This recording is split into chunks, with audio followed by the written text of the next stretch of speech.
তো আমরা এই সমাজেই বসবাস করি, আমরা নাটোর শহরে আছি। আর এই নাটোর শহরে যদি আমাদের সামনে প্রতিনিয়ত কোনো পাপের কোনো কিছু হয়, তাহলে এটার থেকে তা আমরা তাদেরকে প্রতিরোধ করতে পারি নাকি? আমাদের সাধ্য অনুযায়ী করতে হবে, এটা ইমানি দায়িত্ব। ইমানি দায়িত্ব। ইনশাল্লাহ দেখে আমরা তাদের কাছে অগ্রসর হয়ে যে তাদের কথাগুলো শুনে তাদেরকে আমরা যে পর্যায়ে আল্লাহর বিধান, সেই বিধান মেনে, যেহেতু আমার বন্ধুদেরকে যেহেতু বিয়ে দিব, তাই আগে খাওয়াটা শক্তি বাড়ায় নিচ্ছি। খাবারটা খেয়ে তারপরে কথা হবে। হ্যাঁ, আমি হুজুর নিয়ে এসেছি, মানে টেস্ট করে দেখবো যে উনি এই খাবারটা চিনতে পারে কিনা। দেখি, যেহেতু দুইটি চোখে কিন্তু নেই, একটু ভালো করে ফলো করে দেখেন, দুইটা চোখ নেই, উনি বুঝে কিনা দেখি। দেখা যাক। এই যে এটা আপনার, ওইটা উনার, বুঝতে পারছেন? না দেখে আপনি কেমনে বুঝলেন যে উনার খাবার?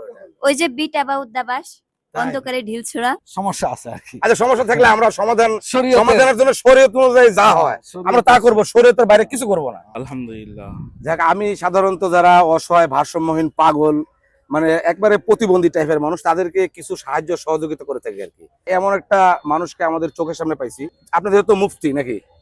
জি জি, আপনি তো ব্যাখ্যা করতে পারেন। ব্যাখ্যা তো করতে পারি, ঠিক আছে, কিন্তু হলো যে বিষয় বলবেন সেটা আগে আমাকে জানতে হবে, বুঝতে হবে যে তা তো বিষয়টা কি। অবশ্যই, যেহেতু জ্ঞানী আপনি, আপনার কাছ থেকে আমি জানতে চাচ্ছি, যেহেতু আমরা এই অসহায় ভারসাম্যহীন মানুষকে সাহায্য করতে যে এমন একটা মানুষকে পাইছি, উনি অন্ধ কিন্তু উচ্চ শিক্ষিত, একজন মাস্টার্স কমপ্লিট করছে, যে ছেলেটা আর কি পুরুষ, জি আর যে মেয়েটা সে হাফেজ। দুজনই অন্ধ, মাদ্রাসাতে পড়াশোনা করছে। দুজনই আপাতত, এক মেয়েটার বিয়ে হয়েছিল, এক জায়গাতে বিয়ে হয়েছিল, ওইখান থেকে তার স্বামী নাকি তাকে যে কোনো ভাবে থুয়ে চলে গেছে আর কি। থুয়ে চলে গেছে, আজকে মোটামুটি 4 থেকে 5 মাস বা 6 মাস হবে। ওদের সাথে আপনাকে সরাসরি কথা বলাবো, এই অন্ধ ছেলেটার সাথে এর কিভাবে সম্পর্ক হয়। তারা একসাথেই থাকে আর কি। আর এই মানে প্রতিনিয়ত তারা পাপ করতেছে, যেহেতু তাদের বিয়ে শাদী হয়নি, পাপ করতেছে। আর তাদের দায়িত্বটা আমি নিয়ে নিছিলাম, যে তাদেরকে আমি বিয়ে শাদী দিয়ে দিব বা বিয়ে শাদীর ব্যবস্থা করে দিব। তাদের সাথে আমি কথাও দিয়েছি।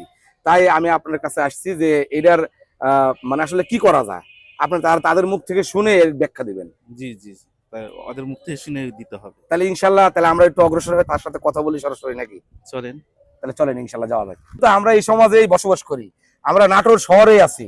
আর এই নাটোর শহরে যদি আমাদের সামনে প্রতিনিয়ত কোনো পাপের কোনো কিছু হয়, তাহলে এটার থেকে তা আমরা তাদেরকে প্রতিরোধ করতে পারি নাকি? আমাদের সাধ্য অনুযায়ী করতে হবে, এটা ইমানি দায়িত্ব।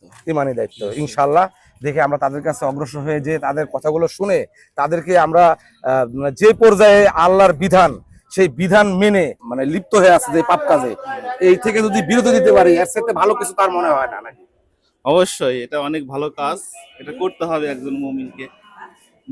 পাপ কাজের থেকে বিরত রাখার জন্য আহ্বান করা। আর 3টা ধাপ আছে। জি প্রথম ধাপ, যদি ক্ষমতা থাকে জি তাহলে হাতের দ্বারাই প্রতিহত করা। জি যেমন একটি প্রশাসন আছে আমাদের দেশে, তারা এটা নিজেদের শক্তি প্রয়োগের মাধ্যমে এটা প্রতিহত করবে। জি আর যদি তার থেকে একটু কম শক্তি হয়, মুখের দ্বারাই বলবে। যেখানে মুখের দ্বারাও বলা যাবে না, সেখানে অন্তর থেকে ওই পাপ কাজকে ঘৃণা করতে হবে। ঠিক আছে। যদি মনের মধ্যে ওই ঘৃণাটা না আসে, তাহলে সে মুমিনই থাকে না, মুসলমানই থাকে না। জি, যাই হোক, আল্লাহর বিধান অনুযায়ী যেটা হয় আমরা সেটাই করার চেষ্টা করবো ইনশাআল্লাহ।